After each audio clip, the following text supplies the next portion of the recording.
Hello, my friends. Hello, my life warriors, wherever you are in the world. Welcome to the Day In, Day Out podcast. Woo! Today on episode 204, I had the immense pleasure of having Christine Handy on the podcast. She is a model, a breast cancer disruptor, brand model, best-selling author, motivational speaker, mentor, mother, humanitarian, to say the least. I don't know how she does it all with the 24 hours in one day, but nevertheless she does, and she is an amazing person to talk to, a joy to have on the show. So please, we talked about a number of things. We talked about, yes, her battle against cancer. We talked about, yes, what motivates her. We also talked about the couple of non-profits she works on to make people's lives better. All in all, it was a very educational conversation, and I really appreciated her time. So please sit back, enjoy the show. Don't forget, subscribe. It really does help. And yeah, have an awesome day. Oh yeah. Yes. Peace. Ha ha. Yes. Hello, my friends. Hello, my life warriors, wherever you are in the world. Welcome to the Day In, Day Out podcast. Woo! Today on episode 204. Yes, I am very privileged and lucky to have Christina Handy on the podcast. She is a model, a breast cancer disruptor, brand model, best-selling author, motivational speaker, mentor, mother, humanitarian, and yes, she flies on the weekends. But that's another story. I think she's part of a secret assassin cult, what all models are part of. I can't go into too much detail. Hey, how are you doing, my lady? How are you? I'm just privileged to be here. Thank you for having me. Oh my God. Yes. You know what? When I got the message from you and I started looking through, like, how can I say? Yes, your achievements. I felt tired. I felt a little bit lazy. Yeah. I'm always tired, but I don't do small talk, and I don't have a social life. All I do is work. So that's my mission. Oh, well, like, yeah, it's one hell of a mission statement right there, my lady. Yeah. Like, so how do you get the time to get things done? Because just reading off the list, you know what I mean? And plus, you've got your book, which has been turned into a movie. So yeah, you get what I mean. I How? get. Well, I have a lot of people in my life who say it's not very balanced, that I need to work on balance. But I have a lot of things that I'm trying to accomplish. And what I'm trying to accomplish is change people's perception of themselves, to nurture women's self-esteem, to empower people, to give people hope through pain and trauma. Mm. And there's a lot of people that need help. So that's my mission. That's my goal. I'm a cancer disruptor because I think cancer is a very frightening and frightful world, and people need hope in that space. Yeah, because like this is the thing. Many a person would say, "Oh, yeah, I'm a cancer survivor, or I'm fighting like cancer." But like, yeah, you're the first person I've ever actually met who said, "Yeah, I'm a disruptor of cancer." Why the term disruptor? Well, that's a new title for me. I've been a cancer survivor for 8 years. And I've just recently gotten that title from other people, actually. And it's because after my mastectomies in 2013 and 2016, I had implants. And in 2020, the summer of 2020, when the whole world was shut down from COVID, I was in and out of the hospital for a staph and then MRSA infection in my chest, in Oh my God. implants. And my implants had to be excavated, and I've now become flat, or what I like to say, concave. And so I became a cancer disruptor then because I started to speak out about the impact implants have on people. There's this thing called breast implant illness, and it's a real thing, and it happens to a lot of women. And Mhm. so being concave or being flat or choosing not to get reconstruction after breast cancer is kind of being a renegade and being a disruptor, because cancer is a business like everything else. Medicine is a business. And most doctors, they want you to reconstruction. Why? It's another surgery. They get paid a lot of money to do that. The implant companies get paid a lot of money for you to buy those implants, or for your insurance companies to buy those implants for you. Mm. And so by speaking out against that, I'm not saying I'm against implants. I'm not. I loved my implants until they didn't love me. What I'm saying is there are other options. Being flat is beautiful. Just Mm. because it doesn't look like the world, it doesn't mean it's less beautiful. And so that's why I have the new title called breast cancer disruptor, really. Yeah, yeah, because like this is the thing. Well, like sort of social norms and stuff like that with regards to how ladies look. Yeah, basically, Exactly. it's one of those things where okay, if they're like too big, too small, blah blah blah, blah, what the realm is perfect with that with regards to women's like breasts, and also like yeah, to like go okay, yeah, this is me, and like you know what I mean, hold up that sort of battle scars of what you've gone through. I could say it's like fairly brave, but I can understand sometimes how people can like not get it if you get what I mean. I have a very big social media presence. And I don't say that out of a pride issue. I say that because I've affected a lot of people's lives and I've given them hope. Yeah. I get the back messages from those people. And those messages to me are keep doing what you're doing, keep showcasing what flat looks like because we are too afraid, we are too ashamed, we are too scared to do that even with our own husbands. We wear prosthetics to bed. We mask it. So by you parading it, right? Like I'm still a model. I'm going to be modeling in New York Fashion Week in the spring. Flat Outstanding. chested, flat chested. Mm. And so I get the back messages of people saying, "Keep doing it. You're giving us courage." And so that's why I'm doing it. Yeah. You see, now that's the sort of body positivity I can sort of get behind. Like you know what I mean? Great. Yes. Yes. It's true though. I'm just as beautiful with or without breasts as I was. You know, it's not negotiable, and I don't need anybody to justify that. No. My sense of self love comes from within, not from without. Mm. But like this is the thing, I would say, like with that over the course of time and that 8 years battle and stuff like this has given you most probably an excellent sort of time to do a lot of self-reflection where other people don't have that sort of well, they don't have it or that opportunity. I'm not saying cancer's opportunity, but they don't take the time to make that opportunity to have that type of reflection to sort of get that sort of comfortable or just well with themselves, if you get what I mean. I spent 41 years being uncomfortable with myself and Mm. having very little self esteem.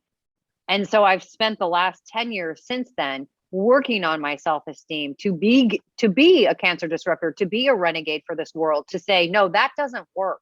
It didn't work for me. I didn't feel very good about myself for 41 years. Mm. I didn't want to live like that anymore. After you're faced with life and death, like I was, you know, you take, well, it's a choice how you react to that. But for me, I thought, okay, now I have a shorter life, most likely. And what am I going to do with that life? I'm going to serve, I'm going to lead, and I'm going to inspire.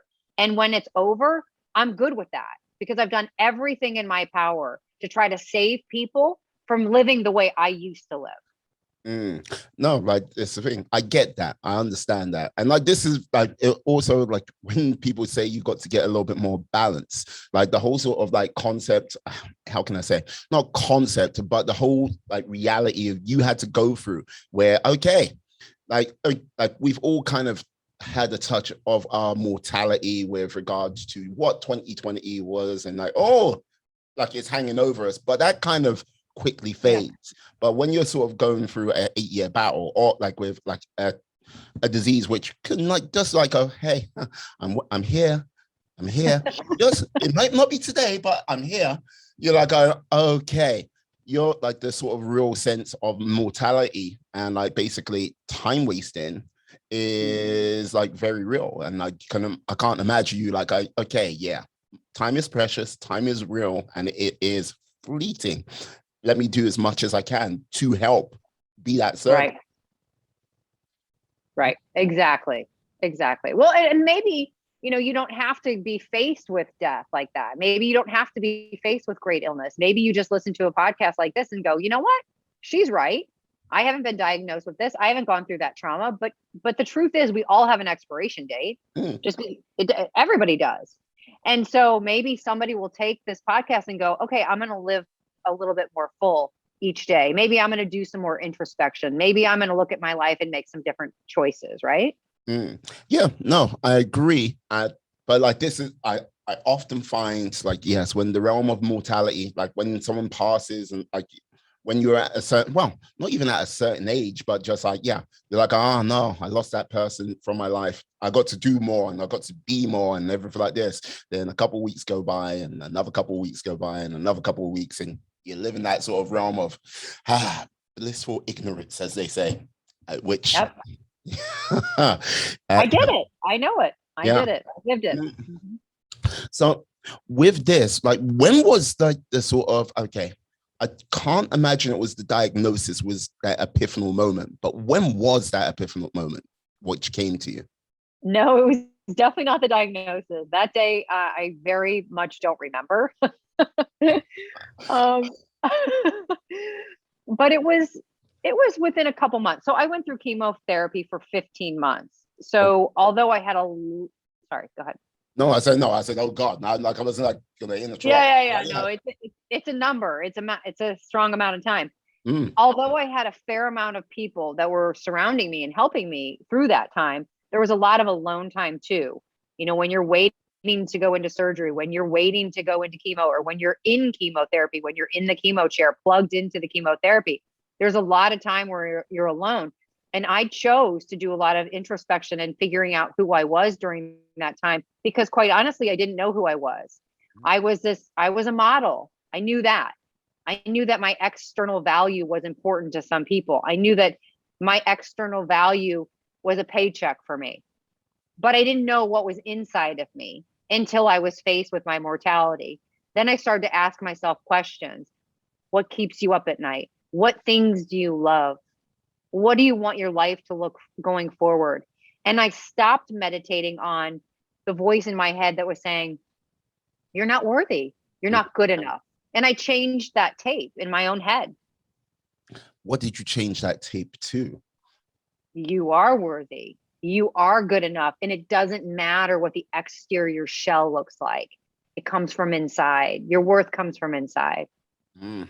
Like, the worth coming from inside. Like, this is the thing. When people have talked to you about this, like, what has, like, is there a sort of common theme that people come to you with? Like, go, this about my life, or that about my life? And yeah. like, yeah. Yeah, I think a lot of people hear inside their head people that have criticized them. Right? I mean, that's a common theme.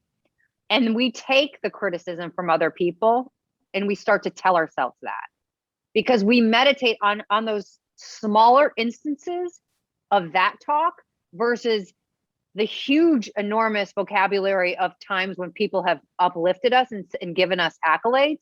We take the smaller ones, right? We take the smaller conversations and we meditate on those. We cling to those. And then we take those conversations, those negative conversations, or those criticisms, and then we start playing that in our head, and then we start adding to it. Oh, so-and-so thinks that I'm not worthy. Well, I'm really not. And these are the reasons why. Like, we add to that narrative. And so I stopped that. I had to actually get rid of people out of my life that weren't lifting me up, that weren't cheering me on. And I replaced those people with people that wanted to nurture me, wanted to love me, wanted to show me what self-love looked like. And once I replaced those people, I started to believe in myself more.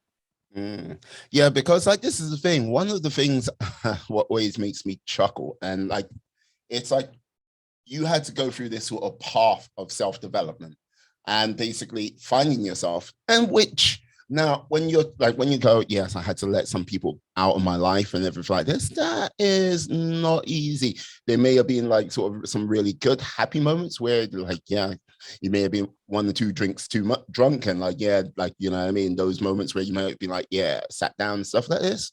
But ultimately those are outweighed by the sort of negativity they might bring to the table. But it's still painful trying, like, removing these people out of your lives. with that type of pain, like, what did you say to yourself? What did you kind of do to sort of like, you know what I mean? Not sort of mitigate it, but how did you manage to face it down over all that time? Well, for me, I actually have been going through a divorce. And so, yes, that is painful. And it is hard to eliminate somebody like that. That's like the ultimate, right? Mm, Elimination. And the way I have handled it is because I've rebuilt my self-esteem on my faith. I've rebuilt my self-esteem on solid ground. So my self-esteem previously was very dependent on outside accolades, was very dependent on external beauty, was very dependent on materialism. But those things are fleeting and those things can obviously be taken away. Look, I lost what I look like by going through chemotherapy. People lose their money all the time and then those things are gone. Materialism is gone. And so if you build yourself on those things, those false idols, the really your footing is on sand, right? And you can fall right through it.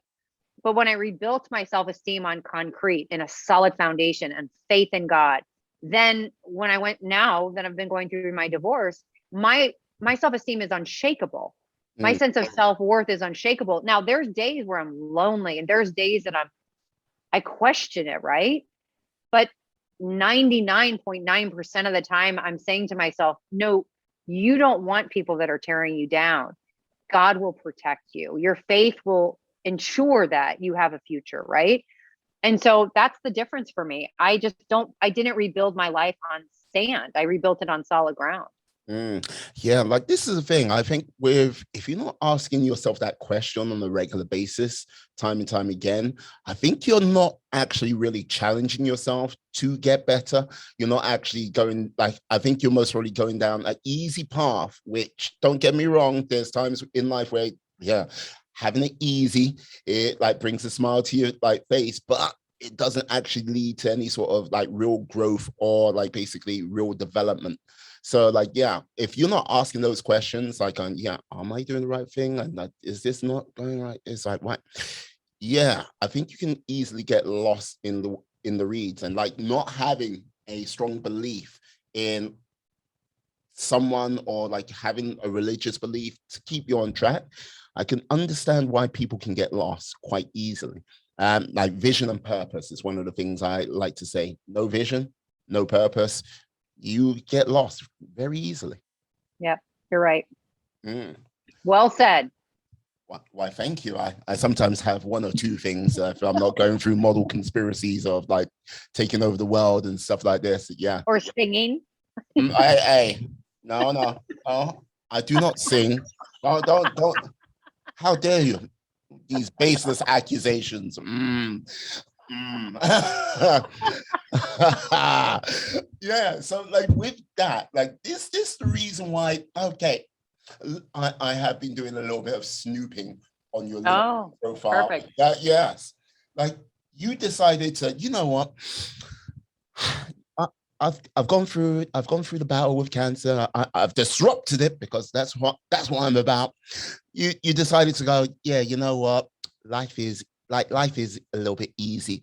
I'm gonna go to Harvard, say. And I like, yeah, do a master's degree in creative writing. Like, where Right. did that come from? Well, that's a very good question. I appreciate the question. Uh, Okay, so so after 28 rounds of chemotherapy, I had terrible chemo brain. And okay. let me explain what chemo brain looks like. You have no short-term memory. You can't remember your best friend's name. For me, I would drive down the street and forget which side I was supposed to be driving on. If there were no cars around, I would literally have to pull to the side of the street until I saw a car driving so I would figure out which side of the street to drive on. That literally happened to me many times. And so I knew that I needed to go back to school to help my brain Mm, because I was the only one that could make it better. I could cry all day long and I could say, well, this isn't fair. I shouldn't have had to, I had to go through chemotherapy. That's not fair. Well, where does that get you? That's paralysis, right? And so I finally had to, pull up my pants and go, okay, we got to do something about this, like self-talk. We got to do something about this. And by that point, I had rebuilt my self-esteem, right?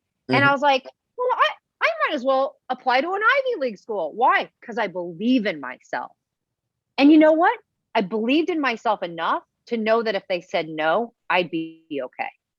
And so I applied to Harvard to get my brains right in a subject that I was interested in. And guess what? They took me. And I've been doing it for a year and a half, and I have no more chemo brain. So it works. Well, okay. Yeah, you know what? Easy enough, right? Well, hey, no.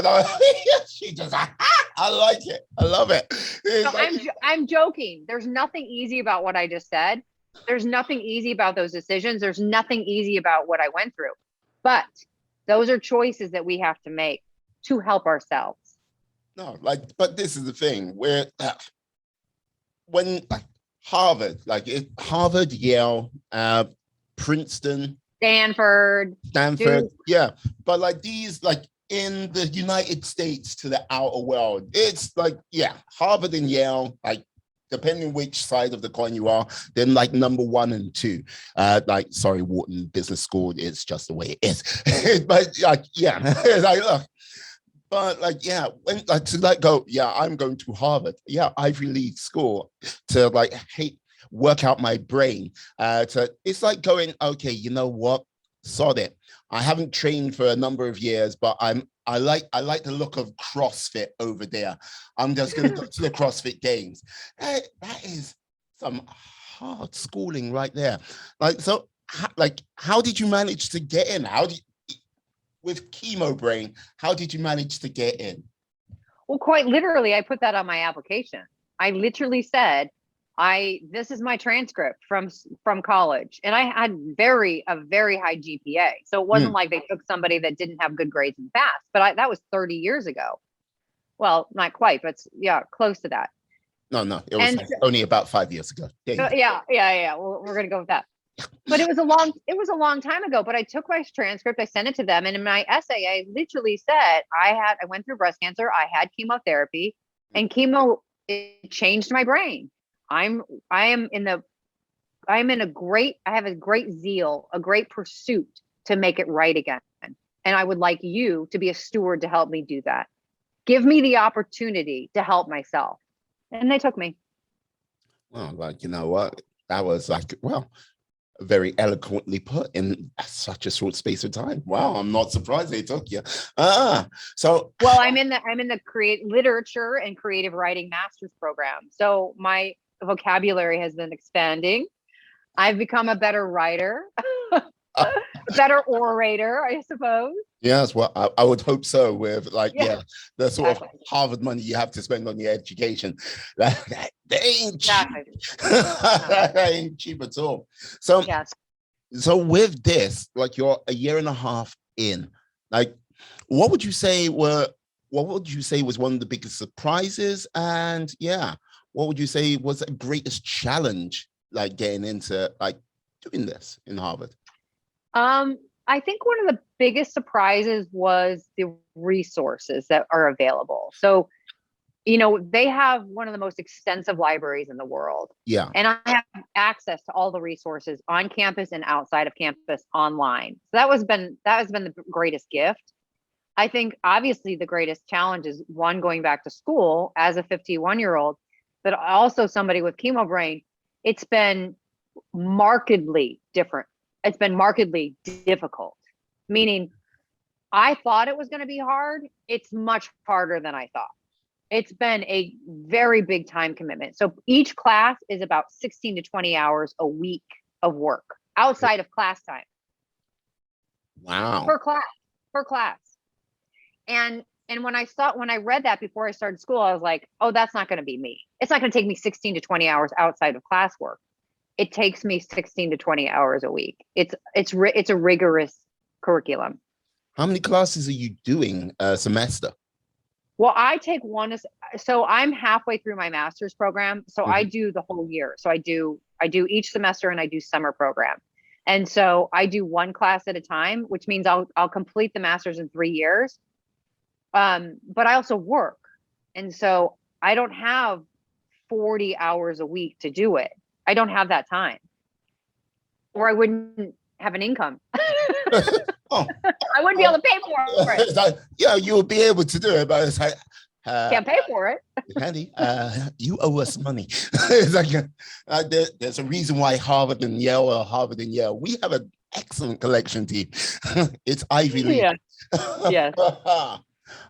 Brilliant. Because like this is the thing, like going back to school, reach out, like challenging yourself, and look, the sort of like, hey, carefree days where, you know what I mean, you woke up, you scrounged together whatever sort of breakfast, and then you like showed up to class either like on time, late, or maybe just Right. I've missed it.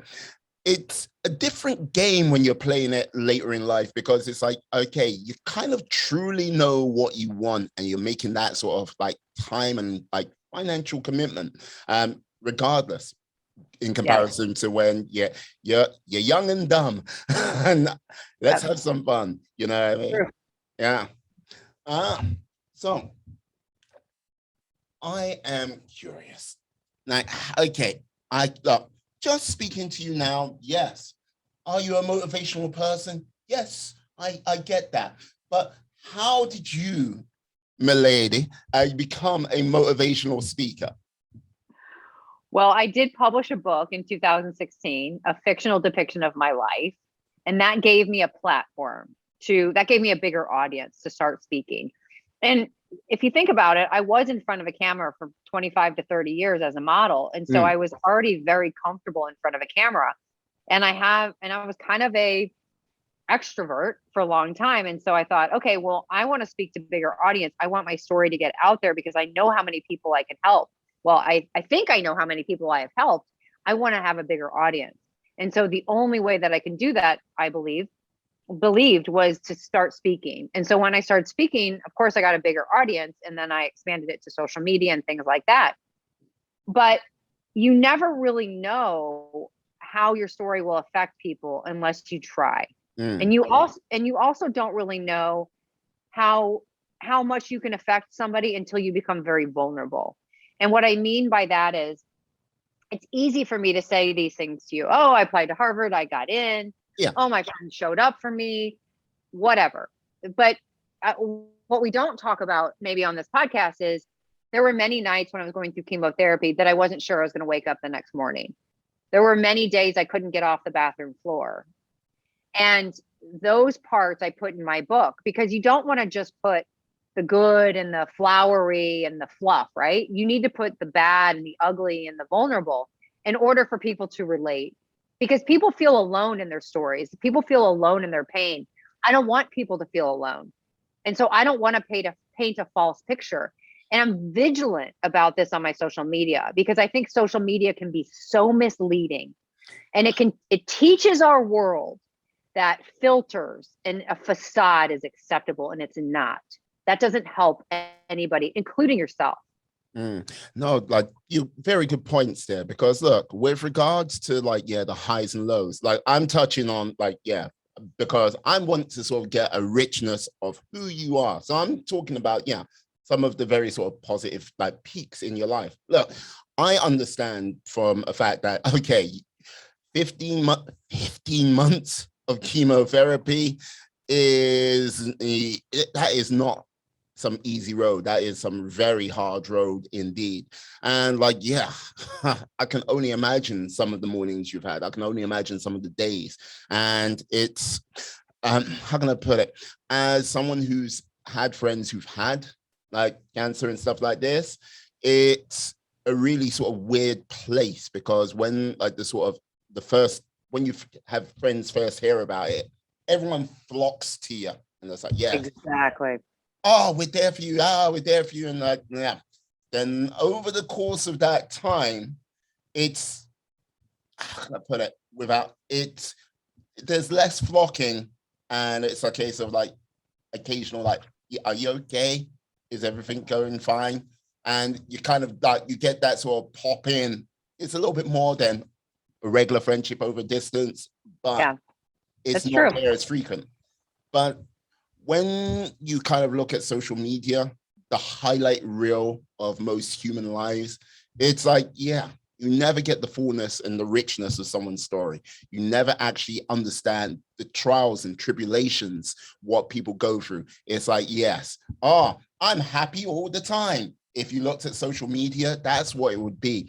My life is perfect. And like where it's like going, I'm manic depressive. I've got a whole world of debt trying to keep up this like BS lifestyle. And yeah, what I wouldn't do just to have one honest conversation or have one honest friend in my corner.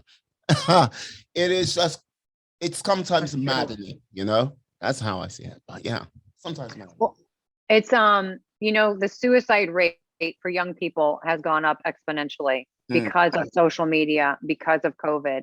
And we as adults have to take some responsibility in that. And so I have mostly an older, I mean, you know, kind of my age audience.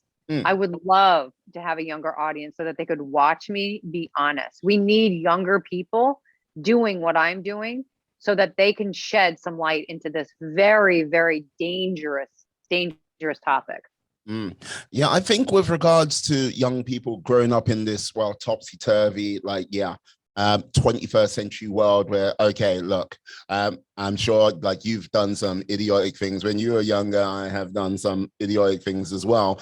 But like, this is the thing, when you're younger, you know, like in our age, like day and age, it would disappear. And like, and you'll have the occasional friend, you're like, you remember when you did? Just like, shut up. It's like, but that's so true. But now these type of things, that's true, with them forever. Like some, like what is that one? What was the name of the book with the A?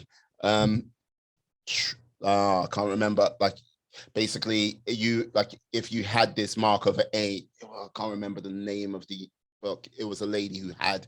It was like this. It was like a scarlet letter or something like that. Was it a scarlet letter? But that type of digital scarlet letter hangs with them forever and a day.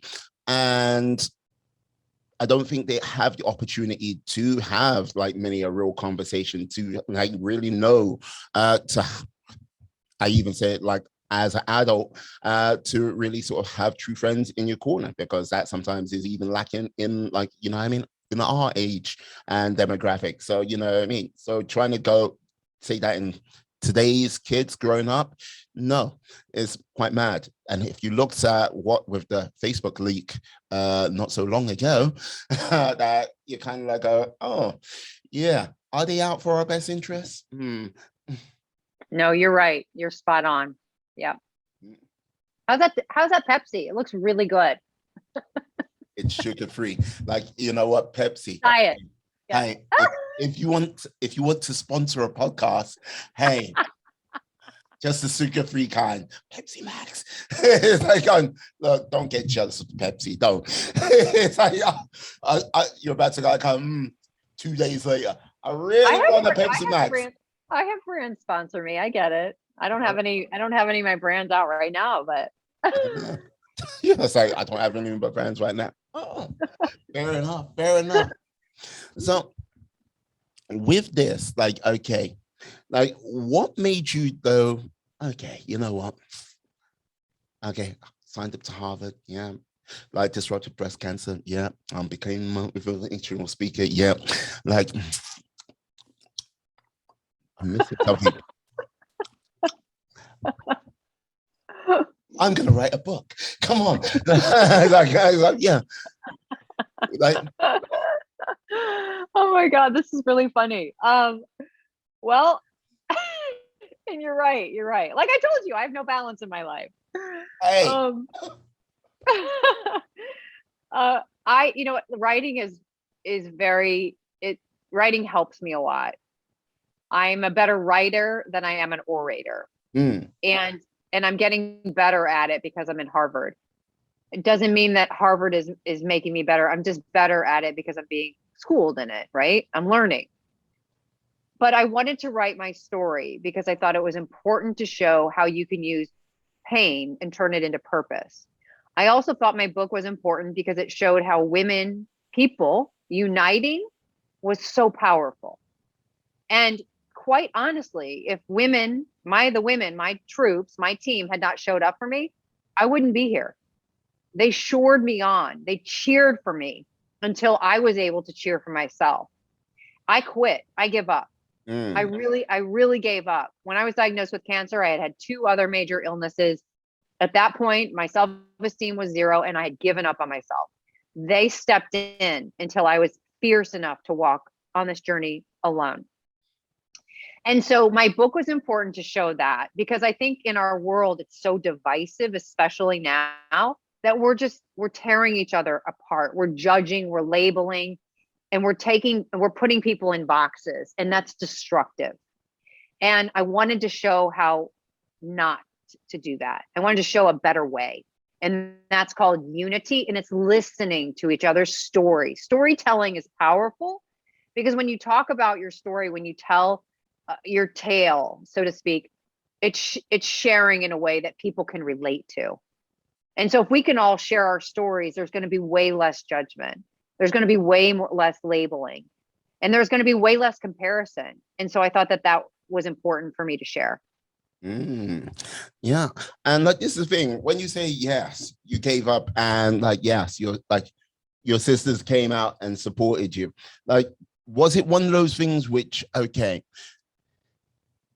when someone goes through an illness, you expect friends and family to show up, and you might be surprised at which friends and which family do show up, and sometimes it comes completely out of left field, and sometimes you might be disappointed at the ones who don't show up. But like, to like go, okay, like this band of women came and supported you, did it surprise you, or was it a case of it's like, wow, I didn't know it could be this way? It surprised me, because I was so dependent on my external value that I didn't think people would show up for me when I lost that. And when they said to me, oh no, we don't love you for what you can do for us, it's not transactional, we love you for who you are, I didn't love me for who I was. It was transactional for me. Like when I had a dark day, I'd go buy a new bag, or I'd go meet a friend for lunch and have a glass of wine, because I was trying to fill myself, my loneliness, my confusion up. And so when they started to show up for me without the external beauty, without any transaction, I was like, wow, people like me, like the real me. That was surprising to me. And when they started to not only show up for me, but they used to say, well, yeah, we love you for this, or because of your spirit, because of your soul, because of your kindness, because of not the things that I was doing, but the being, right? Then I was like, they were teaching me about myself, and I believed them. And so that gave me some courage to start believing in myself. And that was kind of that was the shift right there. Yeah, no, like, this is the thing. Yeah. So like, this is the thing, like with that type of like situation, I can only imagine now, like, okay, the sort of difference is like, yeah, when you had the dark day, okay, yes, I'll buy a bag. Oh, lovely pair of shoes. Oh, like, yeah, have a glass of wine. Like, basically, how can I put it?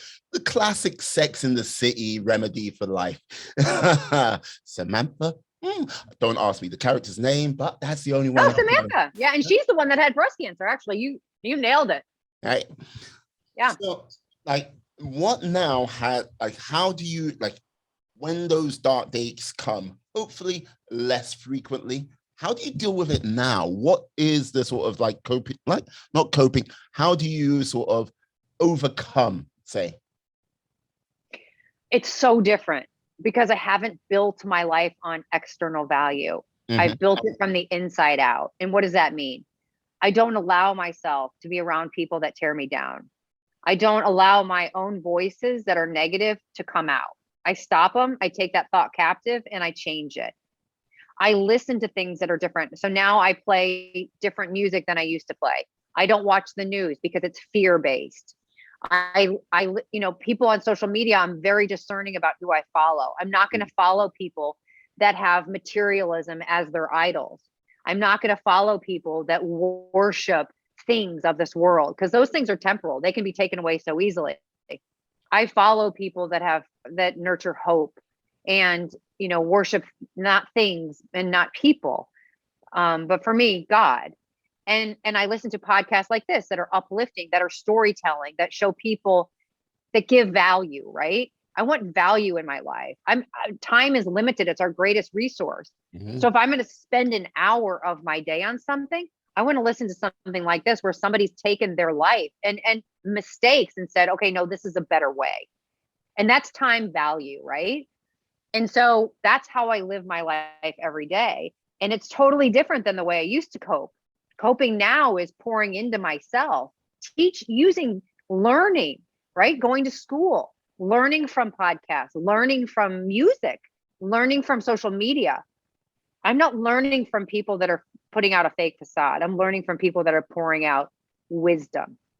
A seeker of wisdom. If only there was more of us out there like that. But yeah, no, I'm liking that, because like I can only imagine like if you had a room you could go into and like yourself now meeting your younger self, what type of conversation would that be? Well, I would hug her. I actually have a picture of myself as a child, and I put it in my bathroom. And the reason I do that is because I look at that picture each day and I say, I will protect you. I've got you. And part of the problem for me was, when I was a young girl, I was taught that a man is the only person that could take care of you. I was taught that I didn't have enough intelligence to do anything but be a model. And so to go from that to being independent and what I have accomplished, they're two different people. And so I would hug that girl and say, I'm so sorry that you believed that. I'm so sorry that those people said that to you and you believed them. Yeah, because I'd say like this is the thing. So many people out there today don't actually understand they are enough. They don't actually believe they are enough. Because look, there are people you're like, oh, okay, yeah, I believe, like with the sort of Mr. Rogers sort of like going, yeah, everyone is special. You've got that special sauce. I go, you're right, but of course, if you don't actually get up and like do the work, if you don't actually like have that belief and understand that you are enough to bring out that sort of special sauce, to bring out those special qualities, to make your life better, to make other people's lives better, it doesn't work. No, it doesn't work. No, it doesn't work. And we cannot be on this podcast and say that's what you need to do without telling how to do it. It doesn't help people. Yes, Mr. Rogers, saying, oh, you're enough. I listened to that garbage for a long time. Nobody taught me the tools. I taught myself. And let me tell you, it's a lot of work. I still work on it. I work on my self-esteem every day. It's like going to school when you work on your brain. It's like going to the gym when you work on your body and your muscles. You have to work on your self-esteem. You have to spend time in that space. It's ugly. It's challenging. It's dirty. It's messy. You have to, listen, for me, I've listened to people for 50 years, right? And some of it is really cloudy, but I have to do the work to say, okay, no, I'm going to get rid of that. I'm going to get rid of that false belief. I'm going to get rid of that unworthiness. But those are things that they take time and they take energy, but we have to set out the time to do it or we're never going to change. No, I agree. And I think that's one of the things. Like, okay, look, last year we all had a healthy chunk of time given back to us. And yeah, however we use that time was up to how we use that time. Exactly. But that's a choice. Yeah. That's a choice. It is a choice. And like the whole thing is, I think some people work to themselves, some people watch Netflix, some people like chose to like wallow in it. Some people went, okay, I'm better than this. Whatever course of action these people took, it was up to them. But the whole thing is, you can't just say, okay, just because you had this chunk of time given back to you, and then now we're slowly going back, or depending where you are, Miami, you were back for a long time, even when it was not the, how can I say, not the wisest idea, but you were back for a very long time. It is one of those things where people went, I'm going to work on myself, and then like life came back to what they sort of went, this is my equilibrium, this is my normal, Yeah. and they stopped working on themselves when they could have just been so close to discover a lot more. And it's not a case of what untold riches. Well, depends on what you consider those riches. If it's financial, maybe. If it's actual spiritual, yeah, maybe. If it's just mental, maybe. But that was your choice to make out there, whoever you might be. So, you know what I mean? Like, seize That's true. Yeah. That's very true. Very well said. Yeah. So, like, this is the thing with this, and like, yes, your book coming out and everything like this turning into a movie. Like, what would you want to be, not a legacy, but what would you like the sort of next few years to be? What direction would you like it to go into? Well, sometimes people ask me, would you rather be famous or rich? And I always say famous, because the only way I will ever be famous is by changing lives and giving people hope. Who wouldn't want that, right? It's a privilege to help other people. And so I think for me, being a cancer disruptor and teaching people and being a leader, being a woman empowerer, that's the greatest privilege I have right now. And that's what I want to keep pursuing. And so the bigger audience for me, the better, because I'm able to help other people.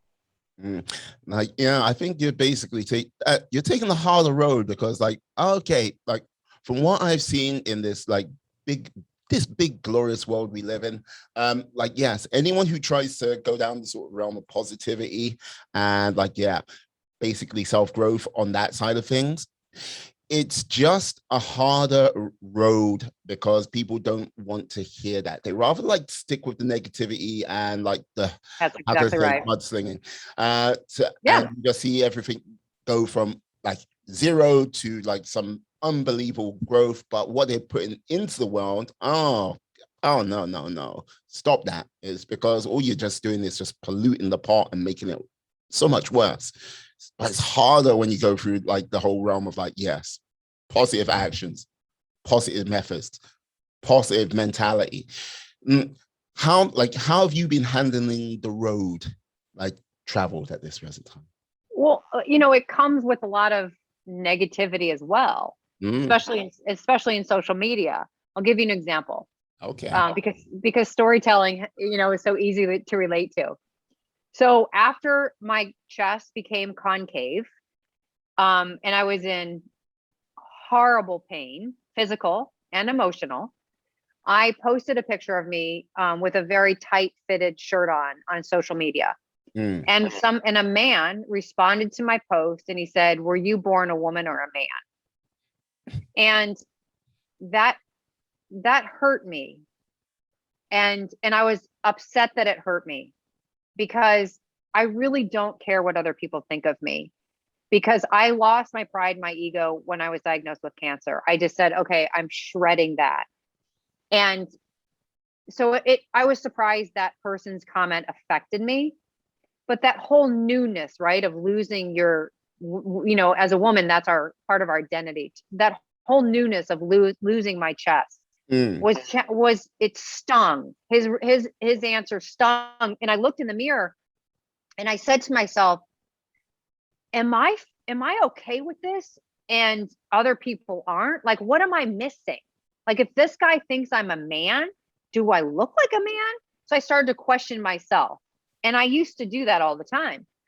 And it took me a couple days. I didn't respond to him because I didn't want to respond to him out of malice. I wanted to respond to him out of compassion, because that's also a choice. And so I responded to him 2 days later, and I said, "Why did you ask me that?" And he stopped. He responded in a kind way, and he said, "Forget it. I shouldn't have asked that." But it took me about 3 days to digest it. So that's just one small example of negativity. I get negativity all the time on social media. I get people that sling, accusations, or not accusations, but like what you said, well, who do you think you are, and blah, blah, blah, and whatever. I don't care what they say, because I'm unstoppable in the pursuit of what I'm doing. And when you are unstoppable in the pursuit of what you're doing in this world, that intimidates people. People want to label you as like seeking attention or whatever. And when you don't fit that mold, when you're not seeking attention and they know your heart and they know you're not doing that, they want to sling even more. They want to throw mud even more. I say, let them. It doesn't affect me. Yeah. Like, I often find when the biggest people who, like the people who sling the most mud, are the ones who do the least with their lives, because they, like, it's the only way they can find sort of value, by trying to drag other people down, especially if they're trying to, like, look, like they might go, oh, it's your own self-interest, but like, it's a case of, look, I'm trying to do some good in the world. Yeah. Is there going to be a positive benefit for myself? Yes. It's not going to be completely selfless, but it's what I'm trying to do. With you going out there and going, hey, what the hell? Blah, blah, blah, blah. Let me throw this mud at you, that mud at you. Just like, okay, why you're throwing that mud? Have a look at your own life and evaluate where you are at before, you know what I mean, try bringing me down, and maybe just work a little bit on yourself. You might find you might be a little bit happier. I'm just saying, if you get what I mean, Well, of course. I mean, we mirror how we feel about ourselves, right? Yeah. We react how we feel about ourselves, which is why I try to always react out of compassion.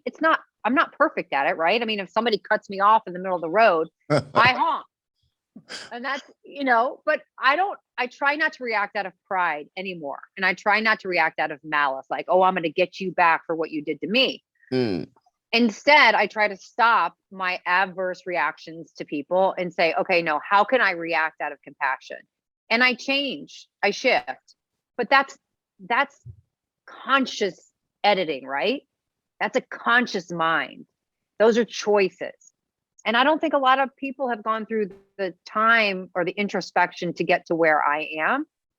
It was like a full-time job for me for several years to get to where I am. But now I have the wisdom to give it out. So I'm just trying to give it out. I hear you. And like, yeah, you're using other forms of media to get out there. Like, you've got yourself a podcast as well, did you? You know what? I started doing that like 6 years ago and I stopped. Why? Because I love to be interviewed. I don't like to interview. They're different. So I spend a lot of time being interviewed. I like that part of it. I see. So ask the questions? No. Answering the questions? Yes. Yeah, it's easier for me. I mean, listen, I like, even I only have 24 hours in a day. I wish I had more. Yeah, well, sign me up. Yeah, like, put it this way, like, yeah, if you were doing the podcast as well, I'd be like going, hey, like, what the hell? But you know what I mean? Like, all I've got to simply say is that is a lot. But like, yeah, like, this is where most people will be like, what? But yeah, you're on the board of 2 nonprofits. Sorry, no worries. It's like, hey, if you want to wreck your house, that's your business. I'm just sitting here like thousands of miles away, like watching. That's like, yeah. I'm like, yeah. I was doing the interview, and then all of a sudden she just started to wreck a house, like bit by bit. I was like, what did you do? I called my lady in the room. We both sat down, got some popcorn. It was an entertaining show. She had transitions and everything. What? Yeah. I haven't laughed all day, so thank you for this. I appreciate that. Well, I'm happy to help. But yeah, just when I thought, you know what I mean? Yeah, might be at the tip of the iceberg, like just like on, okay. Yeah, you're on the board of 2 nonprofits, as I just said. Yes. What are these nonprofits? And like, yeah. Your face. What? Your facial expressions. I hope you put the video out, because your facial expressions are genius. It's like, look, this is the thing. You're looking at me like, what in the world? No, because like, yeah, what in the world? I've spoken to a number of people in my time, and like, there's like, yeah, 204 times. well, hey, and like, basically, yeah, I've spoken to some extraordinary people with like, yeah, when they go, yeah, I've done this, I've done that, I go, what the hell? It's one of those things which fascinates me, amazes me, and like, yeah, it shows like if you have a focused mind, there Yes. is, you can practically do Anything. amazing things, almost Anything. anything, yeah, to like extraordinary things. But like the whole thing is you kind of like go, okay, where does all the time go? Like, look, don't get me wrong, hey, I am guilty of watching a number of TV shows on the binge. That's like, yeah, yeah, what, will I do it again? Yes, I will do it again. I make no bones about that. I've looked in the mirror and go, come on, man, stop it. You're wasting too much time. But it's like, yeah, but we're going to sit down and watch this show. But yeah, 2 boards. Okay, Two look. boards. Yeah, look, 1 board is like, okay, that's chat like that must be challenging enough. But you know what I mean? 2, don't tell me you got another couple of non-profits waiting in the sidelines. Just like, hey, looking at you like, when you join us. But yeah. Thank you. Well, no, again, it's such a privilege to be on these boards. It's such a gift for me to be able to do this.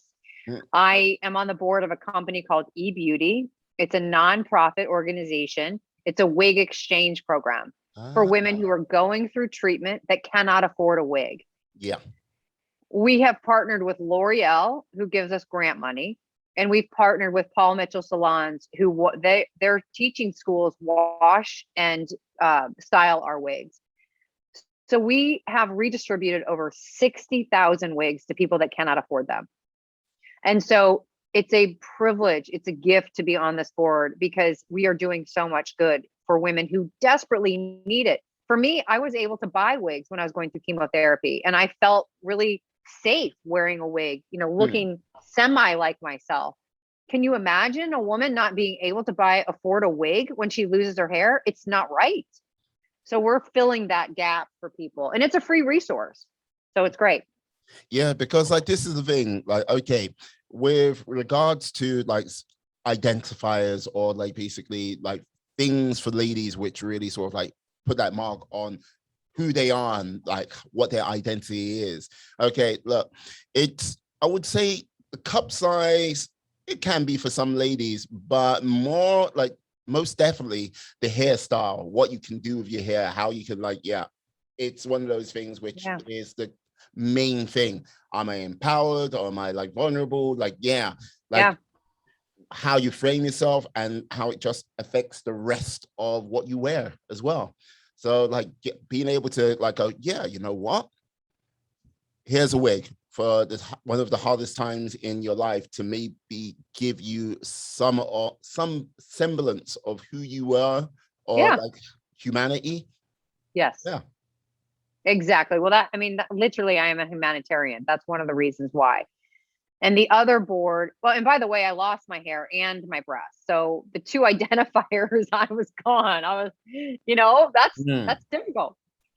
The other board that I'm on is called People of Purpose. I speak in the prison system in the state of Florida, and I speak in male prisons. One of the inmates who was out of jail 4 years ago reached out to me on social media, and he said to me, I have a great idea. I'd like to meet with you. And I said, no problem. So I drove an hour and a half to meet with him for lunch. Some people questioned me. Some of my friends said, drop your maps of where you are when you go, drop a pin. And I said, no, I trust this person. And I met with him, and he said, well, I'd really like to change the rate of recidivism in Palm Beach County, which is where he was in jail. And I said, okay, well, how are we going to do that?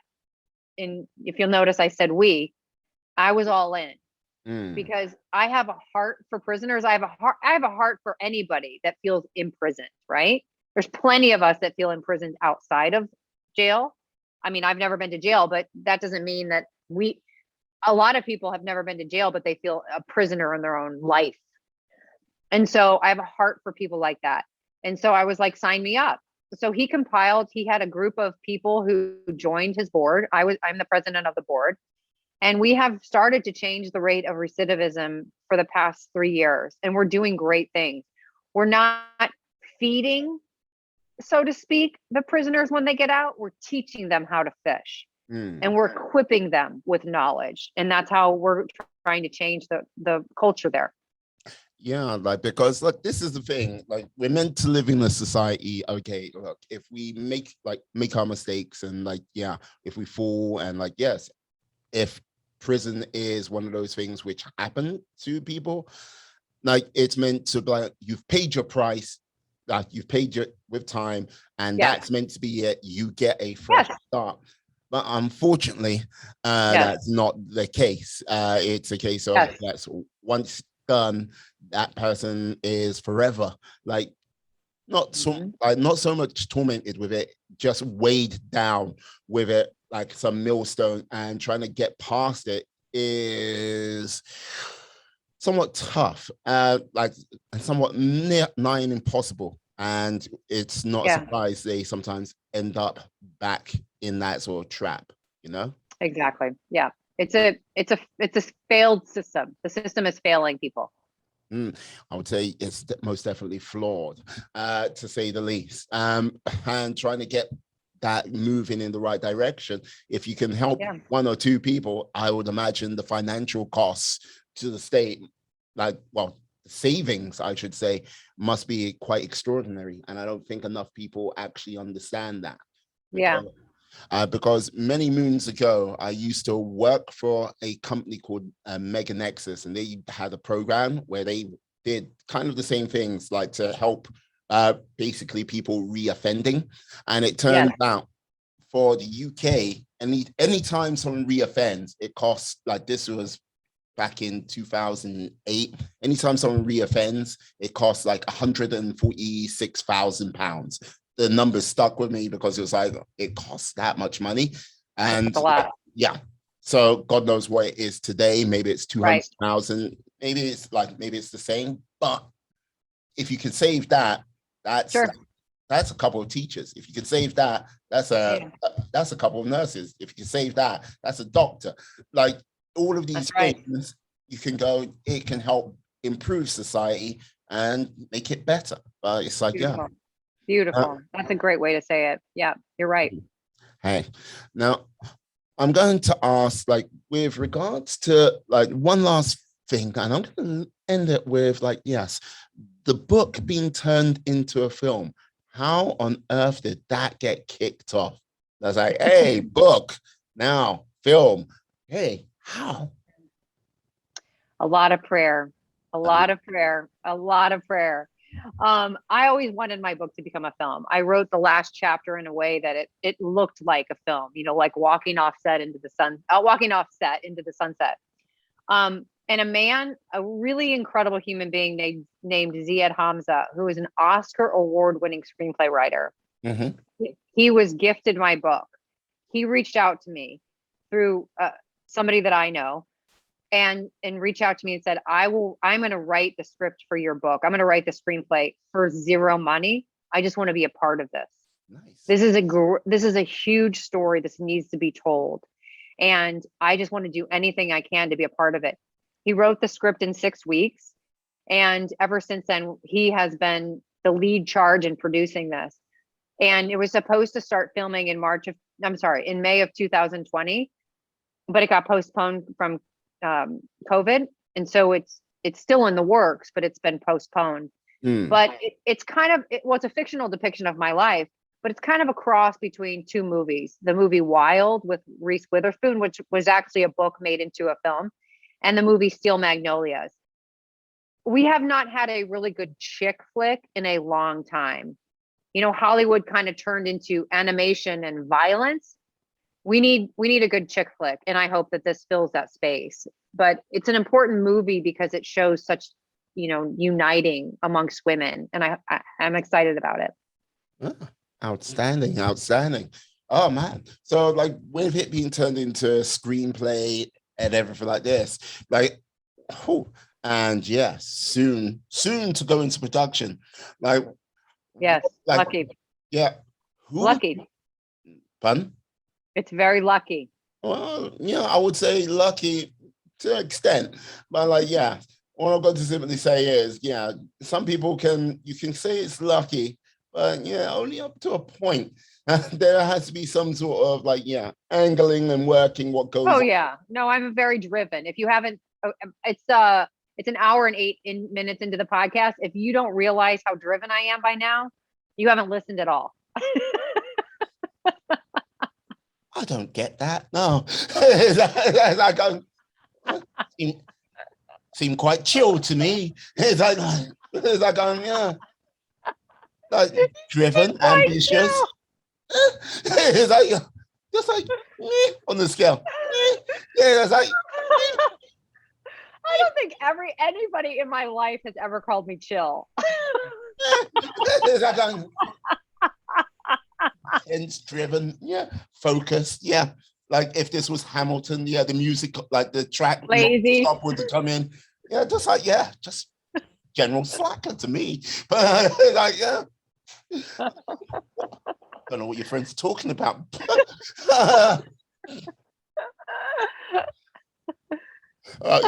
You have anything else to say? Oh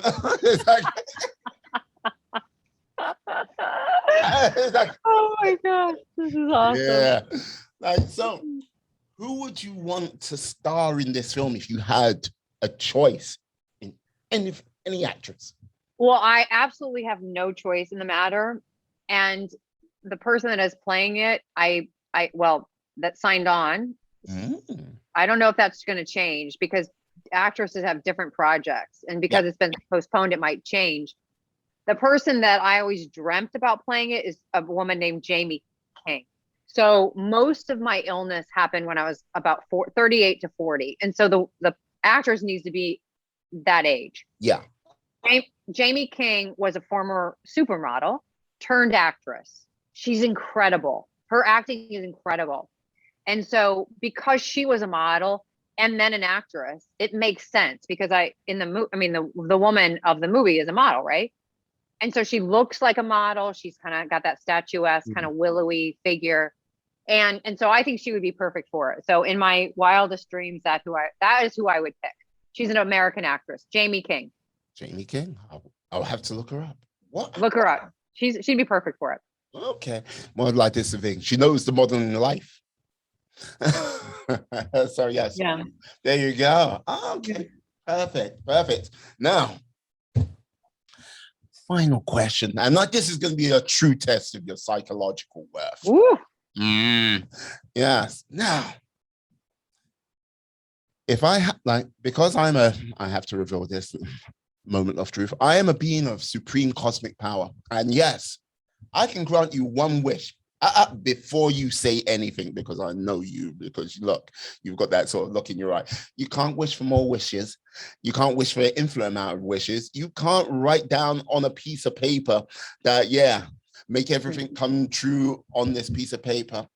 You can't you can't wish for COVID to go away. No world peace, because look, I've had to make deals with Dolly Parton and the power of Whitney Houston to just get a vaccine going. I'm not going to go into that. It's that's just too much cosmic currency. Now, if I can give you one wish, what would that one wish be? The only thing, I would give everything up in my life for my two sons to be healthy and happy and live enriched lives. That's it. Enriched lives. When you say enriched, any sort of clear definition or yes? Not rich, enriched. I know you said enriched, but it's yes, it could be enriched in many ways. I want them to be dependent on their faith. I don't want them to be dependent on the world like I was. I don't want them to make the same mistakes. I don't want them to be involved in drinking and partying and things like that are a waste of their time. I want them to pour into faith. I want them to marry women who are leaders. I want them to be in relationship with people that stand for each other. And so, and regardless of what they do in life, I don't care if they're, if they work on the street. I don't care if they work in a Home Depot. It doesn't matter to me. Rich doesn't mean happiness. Like wealth doesn't mean happiness. I want them to feel enriched. I want them to have that kind of life. Outstanding. Outstanding. Miss Handy. Yes. Christine. Yes. Can you tell the lovely people how they can find you out there? I've got to say, yeah. Thank you. I'm out there. If you just Google Christine Handy, I'm out there. But I have a website called christinehandy.com. I'm on most social media platforms, Christine Handy 1 on Instagram. I do a lot of interviews, so I'm out there. Yeah, reach out, and I'm very accessible. I respond to messages, so reach out. Brilliant, brilliant. I've got to say, all of this information will be put on the show notes in the description. So yes, go out, find Christine. She is, what can I say? Like, she's exhausting, tiring, and like she's far too driven. No, it's like, I think she'll give you a pep in your step and that little bit of motivation you might need to get things going. Definitely someone well worth having in your life. So, hey, Christine, thank you for coming on today. You have been a superstar, to say the least. Thank you. Oh, my pleasure. Oh, there you go. There you go. And I'd like to say thank you to you, my friends, my life warriors, for sticking with us, staying with us up until this point. So let me just say this to you. Please stay safe, stay well, be awesome, be excellent, be fantastic, be all the positive bees you can be in this world and then some. Have a great day, guys. Yes, I salute you. Peace.